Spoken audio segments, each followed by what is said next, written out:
how many times we watch YouTube videos, right? And we love that video. It was a good video. We may go back to it 4 or 5 times because it teaches us how to do something. And we never commented and say, you know what? You're the realest one. Thank you for putting that video out there, right? So the people that actually do, you should always respond and say, thank you, I appreciate you, thank you for watching. Welcome to the Entrepreneur Newbie, or as we like to call it, 10 Podcasts, where we have real stories, real startups, and real success.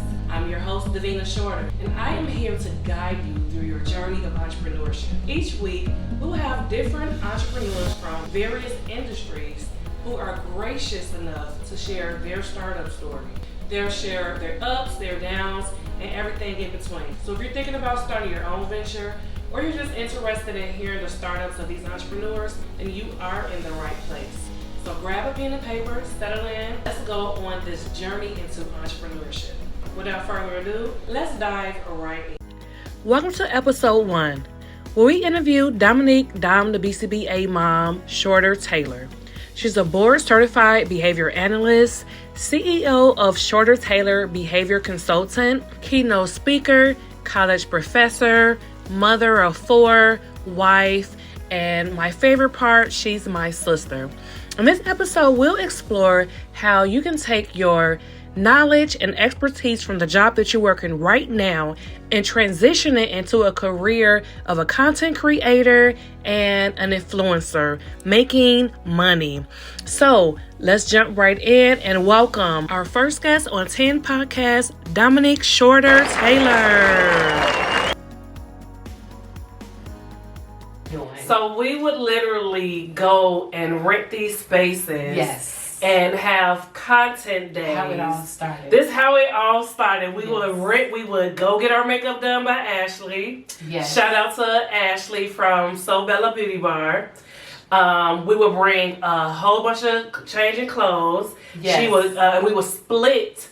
We would split the cost of a space. Split the time. Just split the time, because sometimes she would need me to be quiet. Sometimes I would need her to be quiet. We would go to our prospective corners, and we would just shoot out content. Have photo shoots. Yes. Have professional headshots done. I would be her photographer. She would be my photographer. Yes. Until we both got tripods. We was like, I'm not going to rely on you anymore. I got my tripod. Right. Like, leave me alone. Just be quiet, you know. Like, oh, no, let me get that window. That's good lighting over there, you know. Or realize what we couldn't do together. One time I tried to do a whole training. And I needed her to be quiet the whole time. The F. So those are things that you learn as you grow as a content creator. And it's good to have a content creator friend, a business bestie. All the time. That's just, it keeps you motivated and held accountable. Like, come on, let's go make some content. You may have, it's been times. And you can split the cost. And you can split the cost, right. It's very important. Aesthetics is important. It is. We learned that early. I've had friends that said, I'll go in with you on a photo shoot. Right. Let's do it. I'm sure you did. I'm sure you will. You want my tips. You want my creative juices.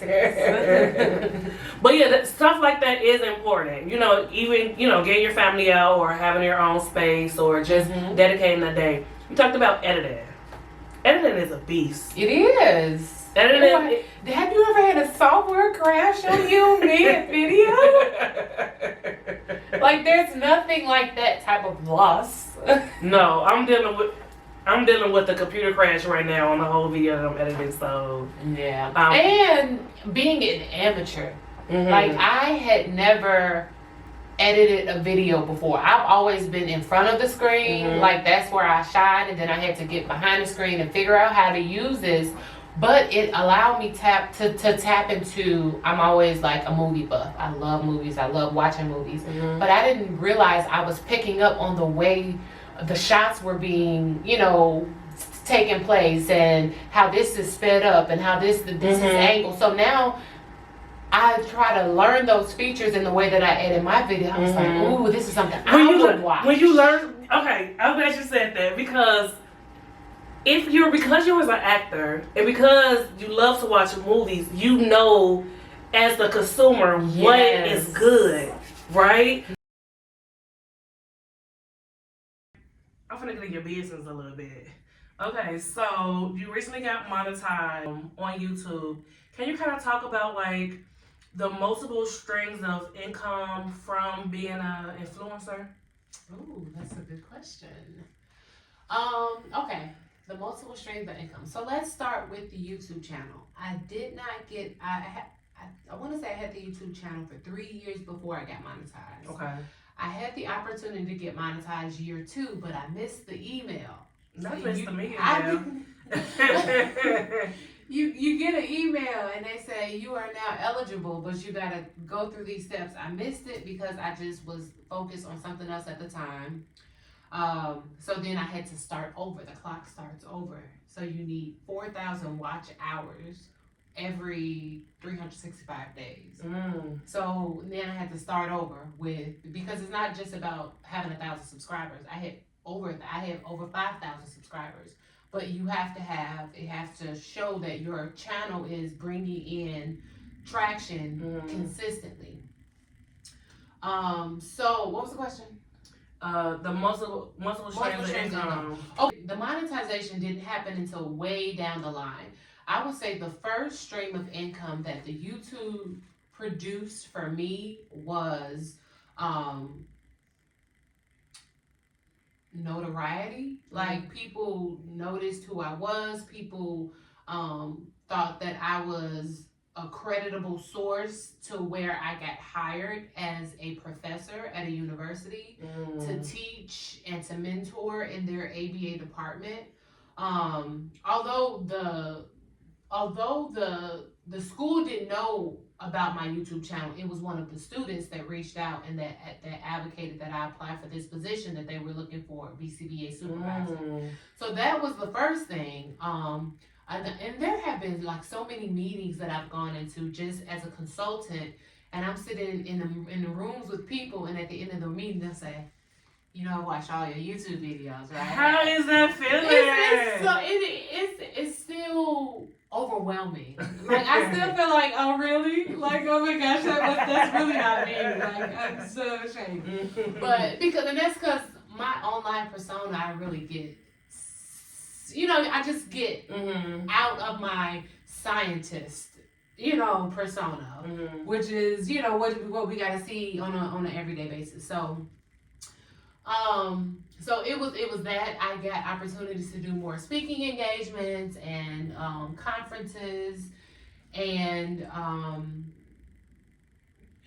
what else? Oh, brand deals. So brands started reaching out to me. They wanted me to make videos for them. I kind of dabbled in that a little bit, and then I realized it was a lot going on during that time, but that came about, and then just having the now creative edge to where people are seeing your videos. So people are reaching out to me like, can you just train me on how to make videos? Or can you come and film my daughter's prom send-off party? Can you know what I mean? So it's that. I don't know. It's so funny much that you meant everything you mentioned, right? Because so many people may get caught up on the money or the lack of money or whatever, but it's so much that happens outside of the channel that is the lucrative part. You know, like, this is just your love letter to your followers, and you have to be giving out value. Just giving out value, just give it away. People don't want to give stuff away anymore. They think it's going to take stuff away from them. Just give out value, because you'll get so much on the back end on, Well, Davina, I think you taught me that. I preach that. I think you taught me that. As a little sister, I've always been like, mine. I know. And thinking that if I give something away, I won't have enough for myself. But I think you taught me that would make me even more invaluable. Yes. So ever since I started having that perspective that I am enough, even when I give out and I don't give all my stuff away. You know what I mean? It's some things that are just personal to me and my experience, but I give a lot away because I want to be surrounded by people that look like me in my field. I want the people that we service to have Black clinicians to work with. And I like my job. I really do. And I not to say that it's the best thing in the world, but if you are looking to be in the social service, mental health, psychology field anyway, you may not even know that this is an option that pays very lucratively, and that is just an amazing job. It really is. It's a fun job. I don't think we actually touched on what a BCBA is. We did not. Okay, so just very quickly. Yeah. So a BCBA is a board certified behavior analyst. You have to have a master's in either applied behavior analysis or psychology or special education, and then you take additional coursework. You get like all of your supervision hours, and then you pass this big exam that most people don't pass on the first try. And then you become a BCBA. Once you become a BCBA, you typically find yourself working with the autistic population, right? So adults, children with intellectual disabilities, autism, and you work with them as a therapist to help them meet whatever goals that they have in life. And that's where we typically find ourselves working. Me as a BCBA, I've always had a less traditional introduction into the field. So because of that, I always saw myself doing something different. So I do work with children with autism. I do work with adults with autism, but I've also done other things with my credentials outside of direct therapy, and that's what I try to promote on my YouTube channel, that everybody doesn't have to do the same thing. Everybody doesn't have to meet the same need. So especially if you're as multifaceted as I am, and as creative as I am, like, we can do so many things. So that's just what I try to kind of disseminate to our field. Okay, got it. As you mentioned that, I just want to bring it back to, everybody has a career path. Everybody, well, not everybody, but a lot of people have a career path, went to school for something, is very good at their job, and most people want out, or love it. But this is just a good way to take the knowledge that you already have and teach somebody else. Yes. And be the expert in your field. Spread that knowledge. Like, okay, you got it. It's okay. Give it to the next person. Yes. And you know what? Why you need to give it to the next person? So you can rest. There needs to be a season, and I feel like our parents didn't have enough of this growing up. They just work. They're still working, right? So I need a moment in my life where I'm just teaching at this point, because I'm done doing that physical work, and I just want to contribute in a different way. So, good segue. Let's shout out our sponsors for today. Lavish on the Go by Lavish Soft Life, to remind our Black women to prioritize your self-care. And that's a great segue, because you are a huge advocate for self-care. I saw that you had this amazing botanical flower party the whole town was talking about. So just like, where does that come from? Because you were practicing self-care when people wasn't practicing self-care. Yeah. It's like, well, what you doing? So like, what are some of your self-care things? Where does that come from? What brings Dominique fullness when it comes to the mental side of everything? So let's talk about the botanical garden party. Okay. Because it kind of like that's a good way to kind of bring it all together. Okay, let's do it. I'm a movie buff. I said this, y'all. I watch an excessive amount of movies from the 90s, right? So one of my favorite movies is Dennis the Menace, and the whole movie was surrounded around this garden party that Mr. Wilson was having at the end of the show. Like the whole movie was about the garden party. It was, and I was like, you know what? I'm getting older.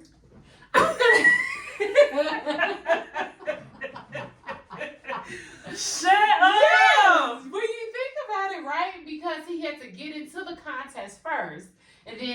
this beautiful flower that only bloomed at and a then it's certain messed time. it up. He did. So anyway, I was like, I'm getting older, like Mr. Wilson and Mrs. Wilson. I'm gonna have a garden party, but that taps into me trying to romanticize my life. So because I've always watched movies, or TV shows, whether that was TV shows that had good, wholesome families, TV shows that the houses were beautiful, or TV shows that did activities, I still keep those memories with me. So if I have those opportunities now as an adult, because I'm the adult, but I'm still a little childish, so I tap into that little child and I try to romanticize those pieces of my life and bring them to like a movie. Wow. And because I'm a content creator, I'm like, that's double, because there's somebody out here that thinks like me, and they're gonna like to watch this video when I create this content. Not Dennis the Menace though. Yeah, Dennis the Menace was my inspiration. So I wanted to do a garden party. Another piece of that was I wanted to do a flower bar. I love flowers, fresh flowers. She does. And I always was like, oh, my husband, he'll buy me flowers enough.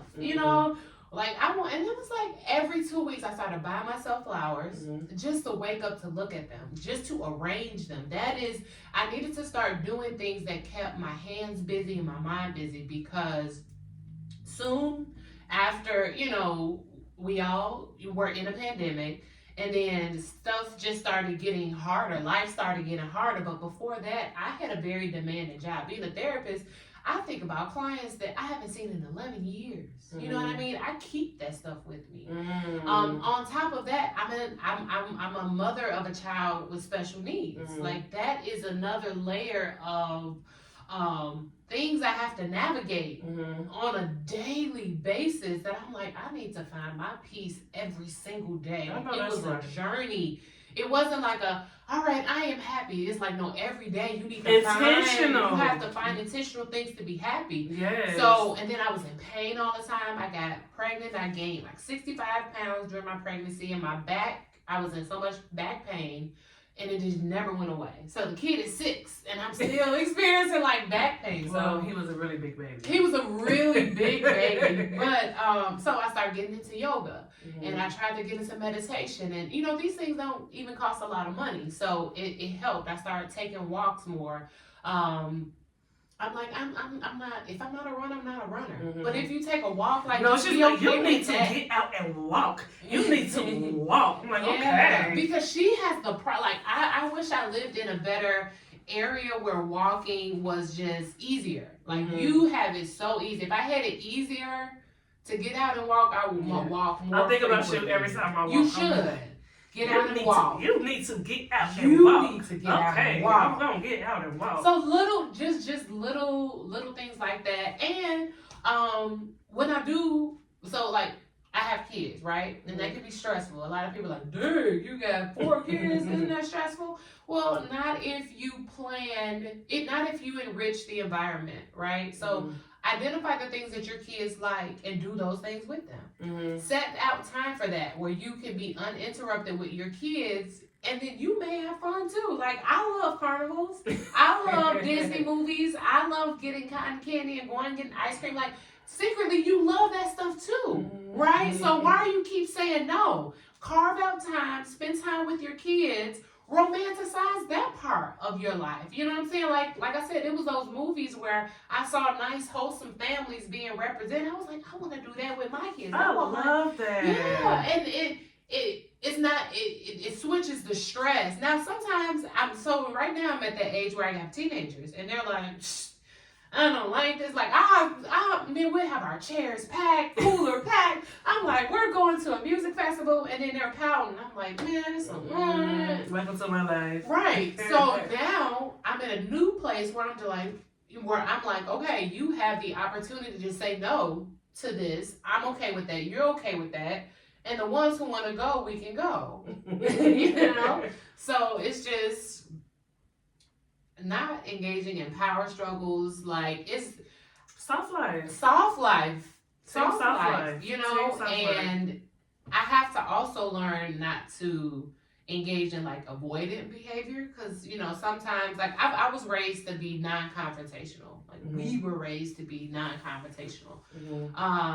And I seen a meme, you know how people used to be like, I read an article. Now you can just say, I seen a meme. I saw on TikTok. I seen a meme that said, being silent.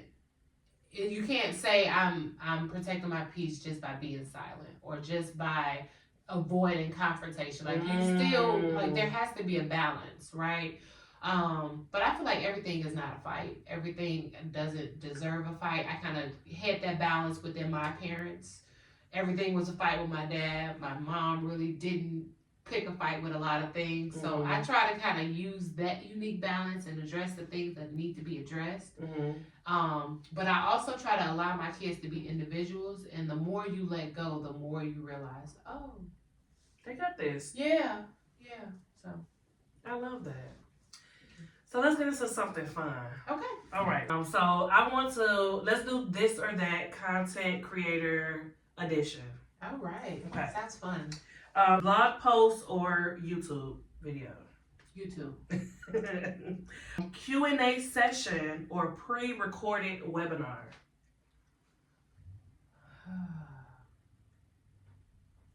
Webinars take so much work, but Q&As are so spontaneous. Q&A. Q&A. Yeah. Just give it to me. Yeah. Get it over with. Just get it over with. Right, because you got to edit, you got to highlight it. Exactly. That's true. That's actually true. Instagram or TikTok? Instagram. I like the visual of Instagram. Okay. But I like the content of TikTok. Okay. Let's go to working style. Early morning productivity or late night hustle? Early morning, all day. So we always talk about this. We're so opposite. Like this morning, grandma was stressed out trying to get up. I'm like, Dominique probably up at 5 a.m. doing yoga and stuff. And I'm like, let me just get up and get it, So yes, you're definitely early morning. Solo brainstorming or collaborative brainstorming? Collaborative. Okay. Yes. So entrepreneur life. Self-funding or seeking investors? I hate asking for money. Oh man, I just hate it.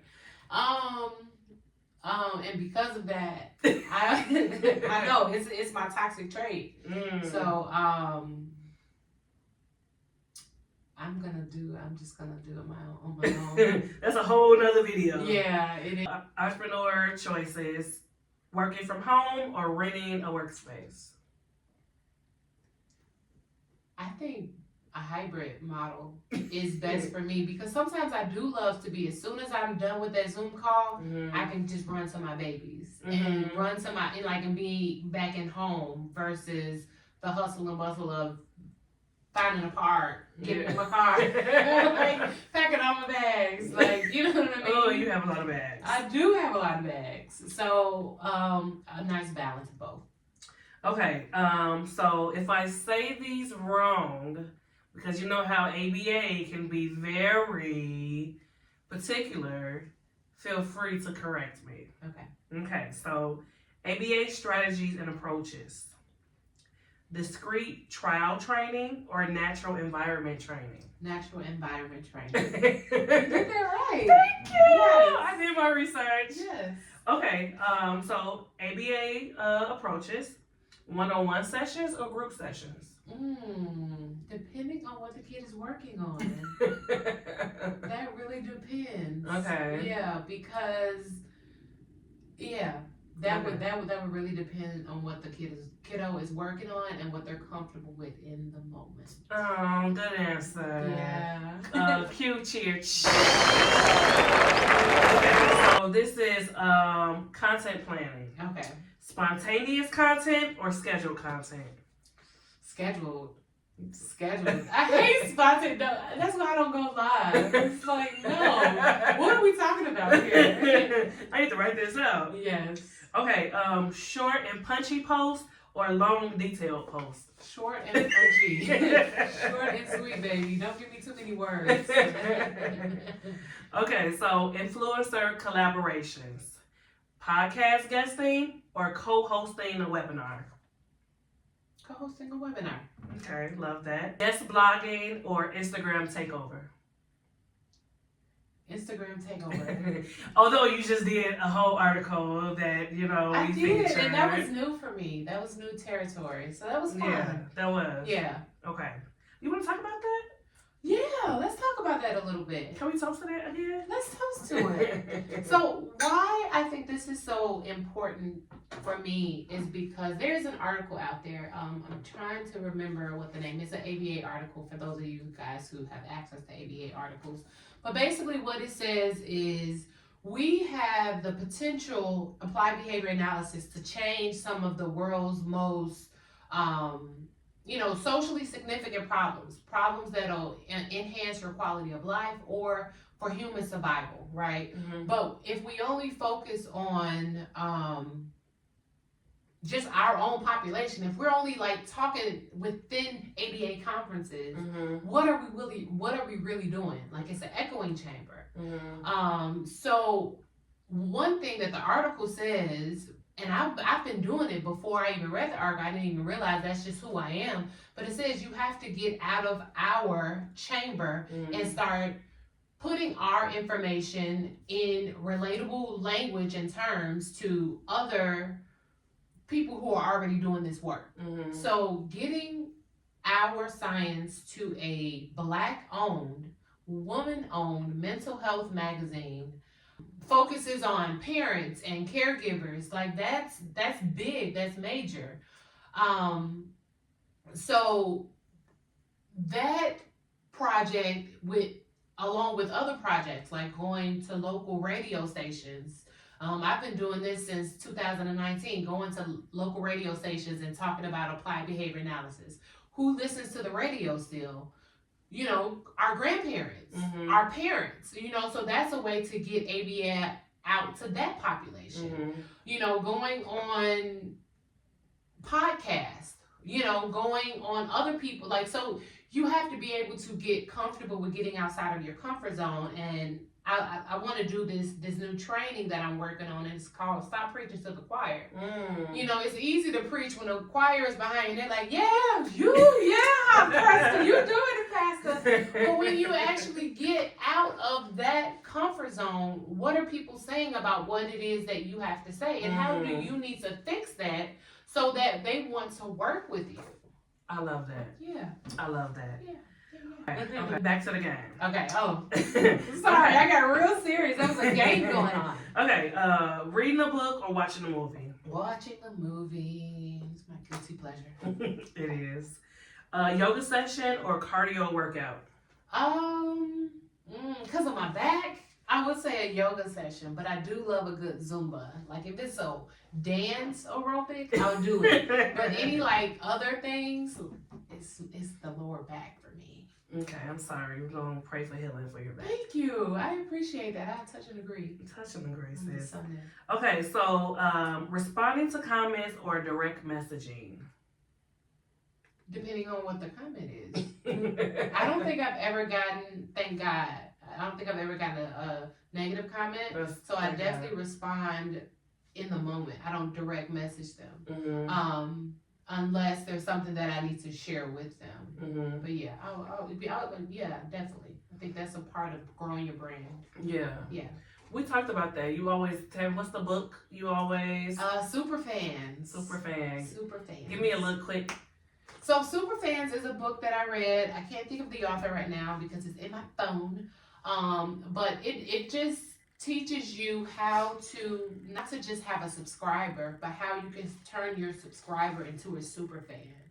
And that comes with celebrating them. That comes with allowing them to speak. That comes with returning every handshake. So there's a example that he used in the book where he says, imagine if somebody stuck their hand out to you and said, I love this video. This is a great video. You are awesome.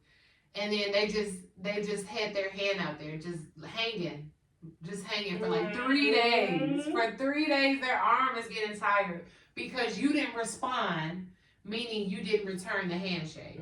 So when you think of that, it makes you feel like, how dare you? Like this person took their time. Imagine how many times we watch YouTube videos, right? And we love that video. It was a good video. We may go back to it 4 or 5 times because it teaches us how to do something. And we never commented and say, you know what?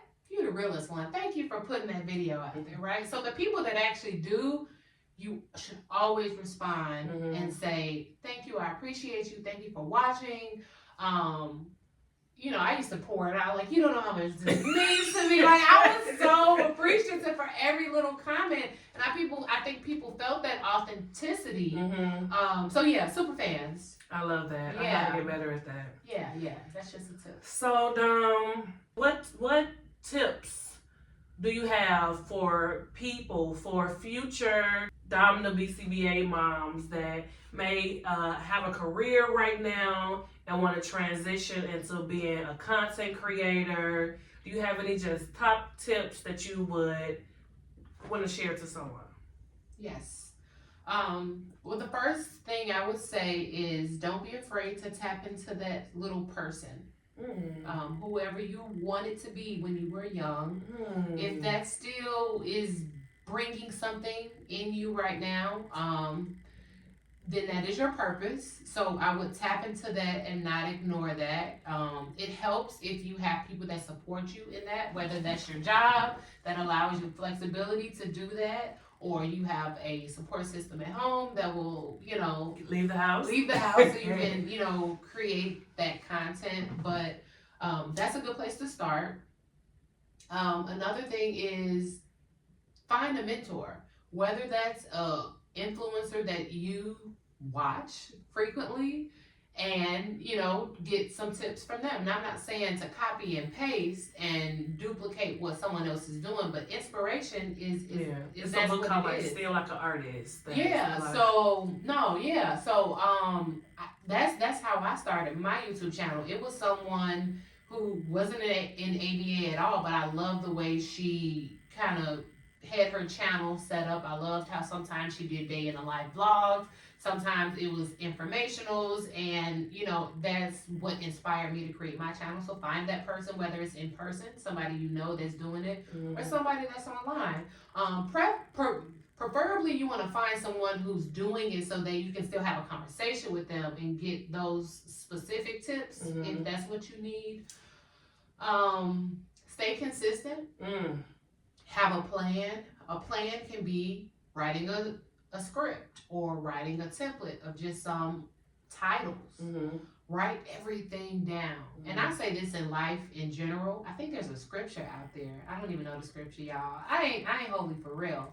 But there's like a scripture, or maybe God just tells me this on a daily basis, like write when if I'm giving you something, write it down. Like God is our teacher, and he's telling us to take notes. Like I'm dropping gems in it throughout your life. And that could be a gem of, man, this is a good idea for a YouTube video. I say God has all his hands in my YouTube videos. You know what I mean? Even the ones that went viral versus the ones that got 600 views. Somebody in that 600 still got that content. You know what I mean? So yeah, have a plan. Make God a part of your plan. You know, if that is your belief, you have to believe in something other than yourself. Like we are not the end all be all. We have to know that there is something greater working in our favor. Because sometimes the numbers ain't going number like the way you want them to, you know. So having faith in what your purpose is, like I talked about in the beginning, if that's something that's still burning in you, pursue it. It's for somebody.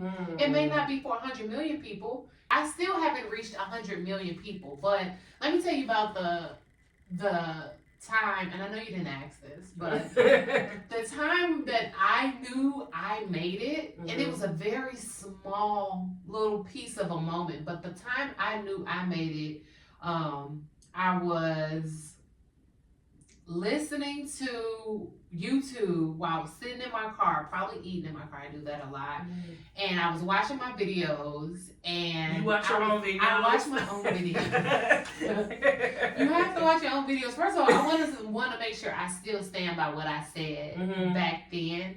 And then sometimes I watch my videos and be like, girl, that was good. That was good. And then you may want to get inspiration, like, how do I want to expound on that? So sometimes you do have to watch your own videos.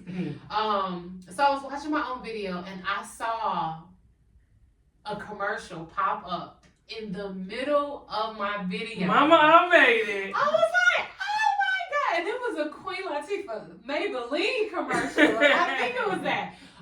And I was just like, oh, I got monetized. And I felt like that scene in all the movies where it's like, you hear your song on the radio? You hear your song playing on the radio for the first time, and it was just like, oh, it just happened for me. I probably made $11 from YouTube that month. You know what I mean? But that moment was like, oh my gosh, I love that for you. Maybelline saw it fit to put a commercial in my video. Yes. You know, in the Queen Latifah. Come on, Queen Latifah. I think Queen Latifah is with Maybelline. I'm sorry if I'm mixing up the brands, Queen.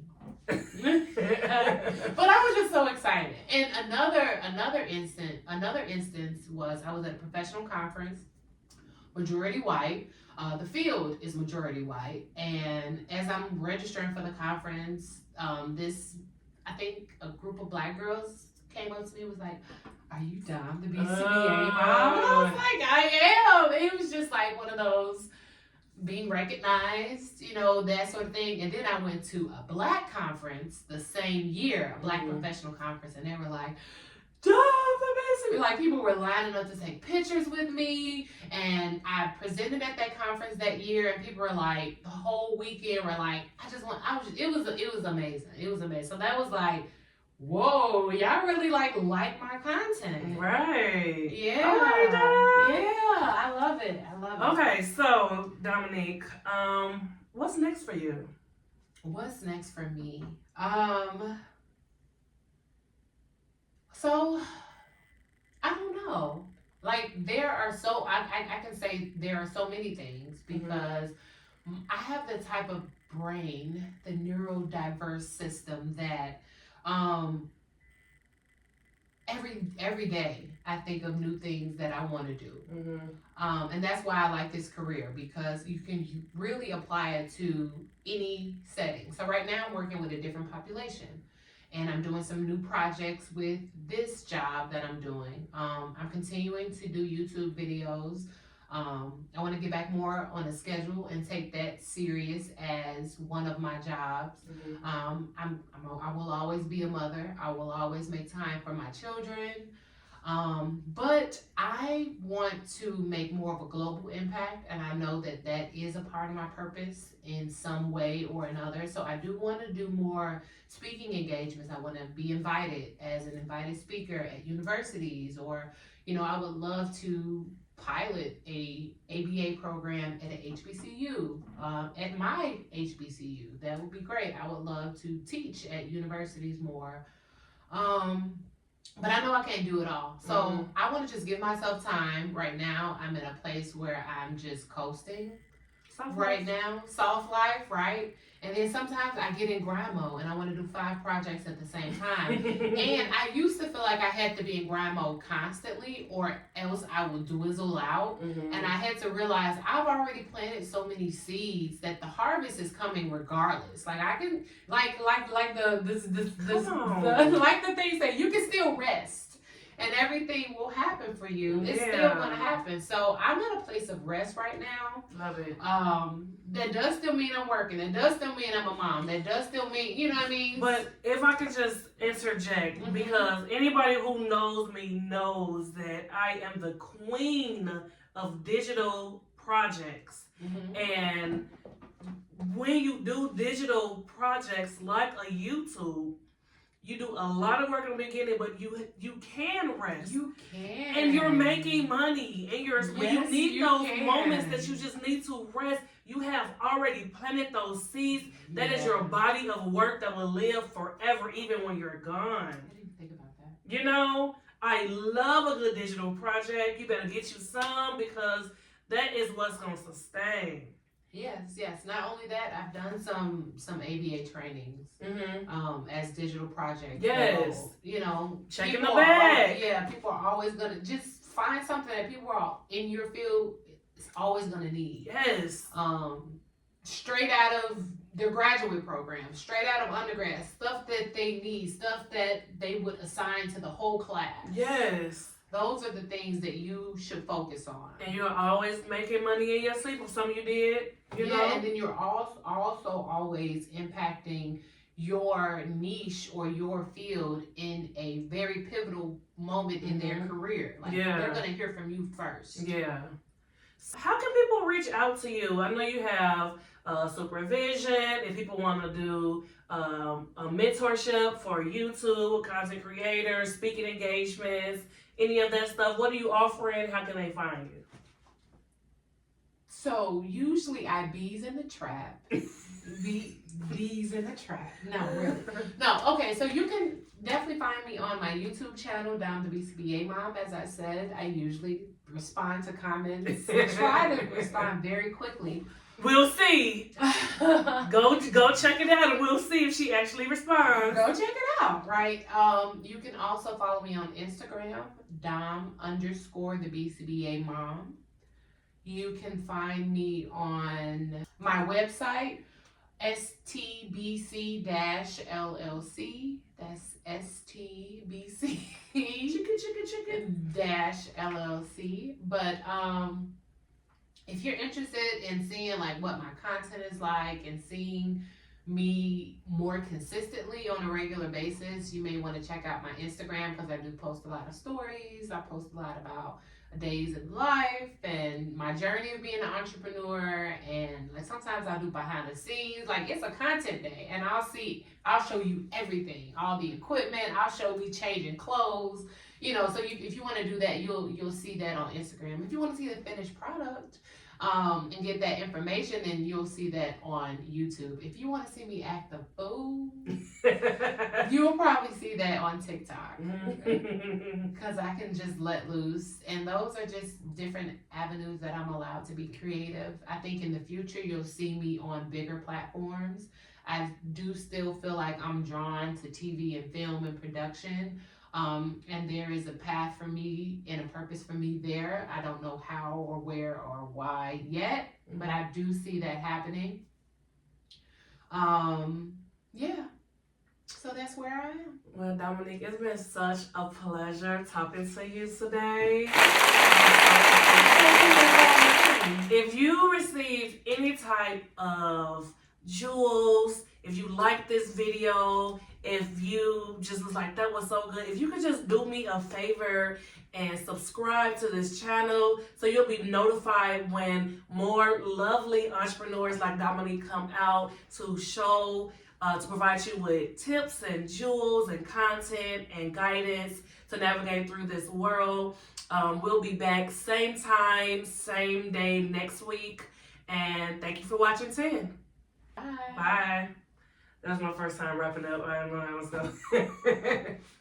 Guess that works. Yeah. Thank you, Dom. Click, click, click. All right, you're natural. Think so? Did you feel like I asked you everything that you would want me to ask? Was there anything you didn't get out? I see you kind of like, you know. Oh, yeah. Let me make sure I say that. Like, I'm gonna tell people that, like, if it's something I don't ask, just try to put it in there some way. But I think it came out organically. Like, I know you didn't ask me this. Yeah. Okay. So yeah. It was good. Look, I literally can't wait to Honestly, edit.